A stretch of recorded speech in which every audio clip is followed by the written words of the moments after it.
So, fun little fact. This story has never actually been properly collected.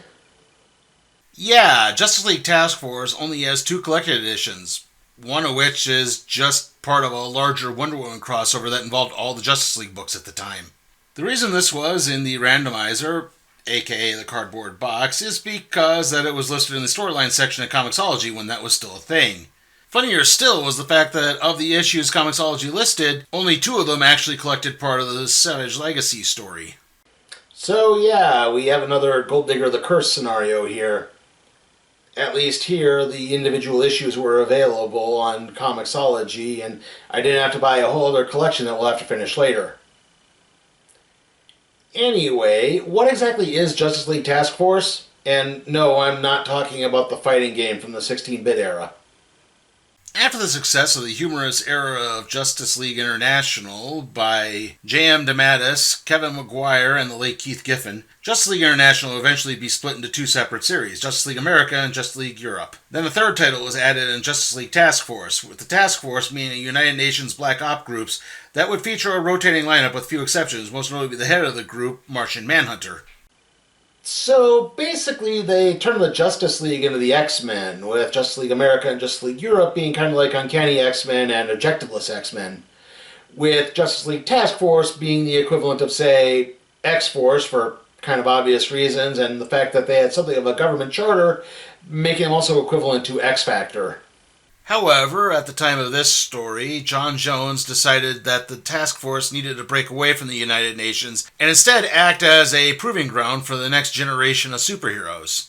Joining John in this task would be Cynthia Reynolds, a young woman with phasing ability through solid objects as well as illusory powers that allow her to blend into any background with some limited psychic abilities. She had previously worked with the Martian Manhunter during the infamous JLA Detroit era. That being said, the superheroine's name is considered to be problematic due to its longtime use as a slur against Romani people. So I'm just going to pull a Mystery Science Theater 3000 and refer to her as GPC. Other members include the Ray Terrell, a character we covered way back in episode 102 of the Random Trade Review. Terrell was the son of a hero from World War II who shared his father's abilities to act as a living solar battery.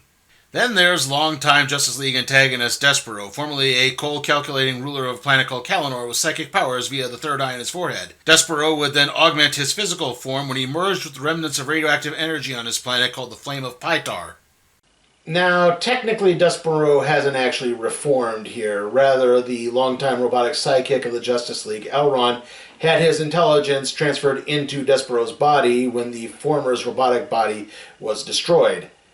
Now, even though Elron is a good guy, the fact that in an earlier incident, Despero killed GPC's parents has begun to put a bit of a strain on the team. Last, and by most certainly means least, we have William McIntyre, aka Triumph, a hero with the ability to manipulate Earth's magnetic fields manifesting in various forms. It would later be explained that Triumph was actually a founding member of the original Justice League who got trapped in a limbo dimension on his first mission. Time in that dimension moved a lot slower, so although he felt he was only there for a few hours, when he returned, he had actually been missing on Earth for about 10 years. Now then, let's see what happens when a longtime DC enemy comes to the League in need of assistance against a villain that is attacking him for a very unique reason. This is Justice League Task Force, the Savage Legacy. Vandal Savage puts the finishing touches on his extremely hostile takeover of Learning & Company when the slaughter is interrupted by a chopper launching a rocket into the high-rise. Savage manages to leap to his freedom and then borrow a phone and car from a passing couple to contact his home base. One of Savage's employees, named Joshua, explains that their master database has just been hacked, and so whoever is stalking him is in all likelihood knowing where he's going next. Still, Savage is in desperate need of supplies, so he's off to Sarasota in the apartment of one Robert Shire. Meanwhile, at the Justice League Task Force Island headquarters, Ray and Triumph are finishing a training session with a contest to see who can blow up the most robots.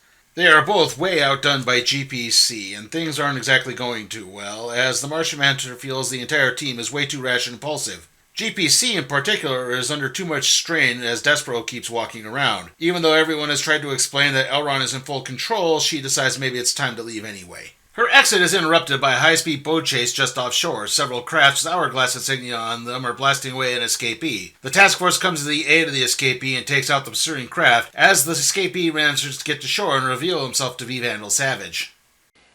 Vandal Savage is a Cro-Magnon who happened to cross a down meteorite, and the resulting radioactive exposure accelerated his immune system as well as his strength and intelligence, effectively making him immortal. Now, Savage is usually depicted as a longtime foe of the Justice Society of America, though he has also encountered the Justice League on several occasions, as he believes that it's his destiny to be the evolutionary leader for all mankind. Savage explains what's been going on. While he is in fact immortal and does not age, it doesn't exactly make him immune to things like heart disease or cancer. To that end, he's compiled a list of individuals who carry his genetic line, as he's lived long enough to have so many kids that he just really couldn't keep track on his own anymore. He needs these in case he's ever in desperate need of an organ transplant or a blood transfusion or anything of that nature. Because of the hacking of his company's headquarters, the database of that list is now in enemy hands, and those people are now in danger, and that number's in the millions. The task force is somewhat skeptical, but with the numbers being as high as they are, they can't try to take any type of risk and let Savage actually be wrong. So it's off to Savage's headquarters in Ohio. Still, none of this prevents Triumph from reminding everyone about the parable of the scorpion and the frog. You know, the scorpion asks the frog for assistance in crossing a small body of water. The frog won't do it because the scorpion will sting him. The scorpion assures him that he won't because it will result in the scorpion's death too, only for the scorpion to then sting the frog halfway across, because it's his nature. Elron tries to talk with GPC, who just slinks off to the ladies' room, while Savage gives the others a tour of the grounds. The tour is interrupted when Triumph accidentally stumbles over a railing on purpose and begins falling down into the generator bay. Ray is able to catch Triumph, as this is all just a diversion in order to investigate everything to see if Savage is really on the up and up or he's hiding anything. That being said, thanks to the building security system, Vandal Savage is able to track everything they're doing, so he's onto them. Still, Triumph and Ray manage to follow to the end of the tunnel and exit out near a large building with a giant graffiti tag with the hourglass insignia on it. Meanwhile, GPC is in the ladies' room as she's suddenly attacked by someone who looks like Vandal Savage's employee Joshua. This isn't Joshua, however. The artwork just isn't very good. At the graffiti-tagged office building, Triumph and Ray begin searching for a desk that belongs to Vandal Savage. Upon finding it, Triumph tries to force his way in, which winds up activating some of the elite-level security. Oh. Yeah, no. Not a bumblebee, is it? No. Elron barges in on Martian Manhunter and Vandal Savage as he spotted the explosion at the office complex. Jean turns purple and takes off, telling Elron to go retrieve GPC, who is being shot at by not Joshua in the ladies' room. Her powers help her avoid a direct hit, however, she still winds up getting wounded. That being said, she refuses Elron's help when he arrives. This all ends with not Joshua throwing a flash grenade and vanishing in the flash while Elron mysteriously freezes in place. Back with the Ray and Triumph, they're clearing out the office workers from the floor when suddenly the Hourglass people arrive and start attacking them again. The two take off, leading them back towards Savage's home base. Why? Because this is all a diversion so that Martian Manhunter can rummage through Savage's office now that the security cameras are out. And he can notice so many things, like about how there's no sink in there. What if there's no... Oh my god! Yeah. There's no sink! Jean turns purple once again as he discovers a false wall revealing a grouping of suspended animation pods that are full of people. Thankfully, Vandal Savage is also in possession of the suspended animation tubes with strategically placed nudity-blocking bubbles that we've seen pop up before on the Random Trade Review, like episodes 125 and 126. Triumph and Ray approach Savage's compound when Triumph's powers suddenly begin shorting out. Ray is able to continue on and leads the Hourglass people into Savage's office, just as GPC is trying to explain what happened in the ladies' room. It's then that Joshua rushes in and explains that all the emergency systems have activated, which has caused the creation of a charged protonic energy field. Total produce an aggregate amount which... I don't want a computer science lesson, Data. Basically, this field is what's causing everyone's powers to short out, save for the Ray, due to his battery-like nature. Also, the building will soon explode. The task force has 12 minutes to try to figure things out, while Vandal Savage elects to just take a nap. Meanwhile, Detective John Jones, the Martian Manhunter's human identity, visits a woman known only as Watkins. It turns out that she is actually behind Hourglass in the attacks on Vandal Savage, as she feels the need to protect her son Billy and others from Vandal Savage's organ harvesters. Ms. Watkins is actually Vandal Savage's daughter, and both she and her son Billy have inherited his immortality, meaning their organs are likely candidates for transplantation when he needs them. Back at Savage's base, the Ray discovers an access point to the main operating computer located in the ladies' room, which is how GPC's attacker escaped. GPC goes down the hatch and attempts a sneak attack on Not Joshua, only for Vandal Savage to leap out and snap the man's neck, thus killing their best chance of stopping this building from exploding. Knowing that Elron is their last hope at this point, GPC turns into Cherry 2000 as she enters Despero's mind to pilot where Elron is actually located. Yeah, apparently Vandal Savage just had a virtual reality setup that was just lying around, so they're using that. I mean, it is 1995, so that could be a likely candidate anyway. Elron is resistant, citing GPC's lack of care for him, but she admits that she knows Elron isn't really Despero, and does have her best interests at heart, so to speak.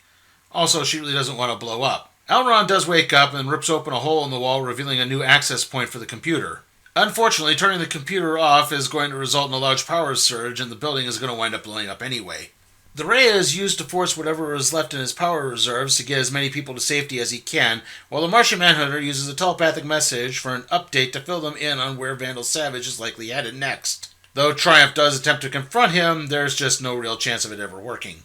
Jean then leaves to implement the next part of his plan and wishes them all luck. Elron trips the kill switch, and the power surge knocks him unconscious, leaving GPC to deliver a virtual kiss of life in order to wake him so the two can get out of the building safely as it explodes. Vandal Savage is nowhere nearby as he's managed to track down Ms. Watkins' address, and the two begin brawling just after she puts Billy to sleep. Savage points out that he'll come for her and later for Billy when he needs their organs and whenever he feels like it. Watkins lunges at her father and tackles him through a plate glass window, causing the two to fall down onto a car below. The task force arrive, however it appears it's too late as Watkins dies on the car hood, and Savage can't be arrested due to the Justice League task force not having their UN charter anymore, so he just leaves. However, there's no real reason to worry, as it turns out that Watkins was really Jean Jones in disguise. That being said, he's only bought the Watkins a little bit of time before Savage comes looking for them again. The task force then moves on to Norfolk, Virginia, assaulting a weapons contracting company, which is where Hourglass got many of their weapons and soldiers from. Jean just wishes to send the message that their headquarters and Vandal Savage are to be left alone. It's rather bizarre, given that Vandal Savage also has a contract with this military organization.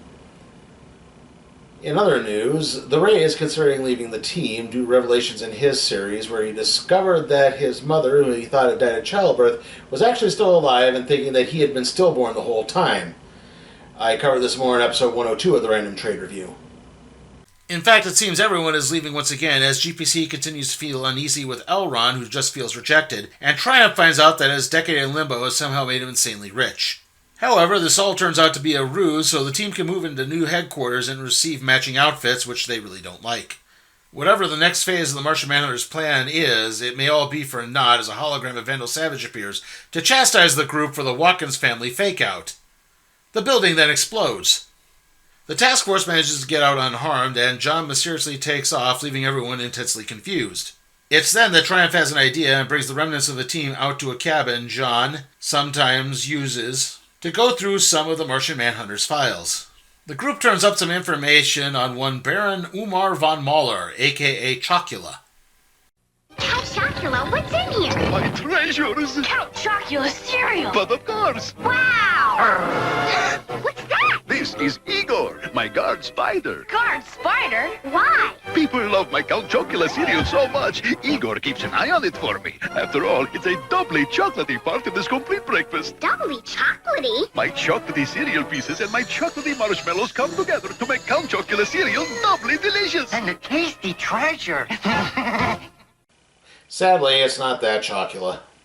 Apparently, Chocula wanted to build an orphanage where the team's new headquarters was, leading the team to conclude that Chocula is probably just an alias for Jean Jones. They track who they believe to be Jean to Montclair, New Jersey. Ray goes undercover as a real estate broker, only wind up trapped in a basement. GPC, meanwhile, posing as Ray's girlfriend, winds up getting attacked by Chocula, who is in reality a vampire.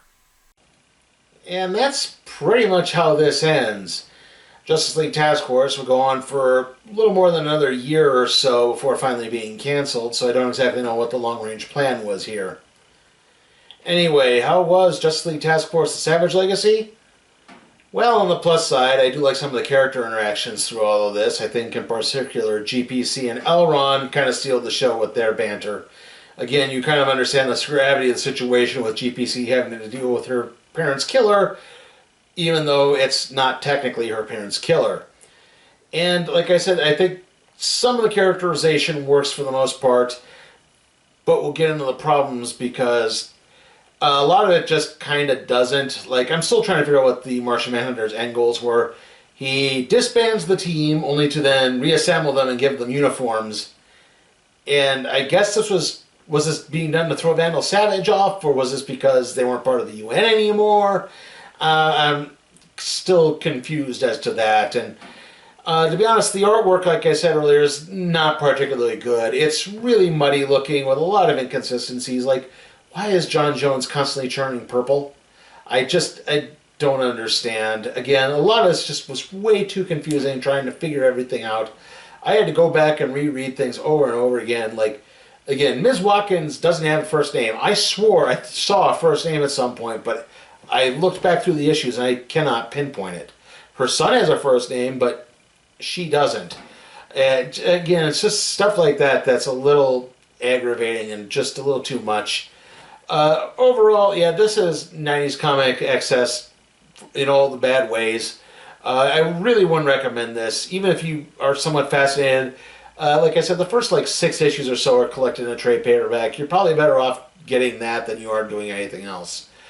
I am going to be giving Justice League Task Force: The Savage Legacy an F. Like I said, it's just not very good. So, yeah. And with that, let's see what we'll be doing next time on the Random Trade Review.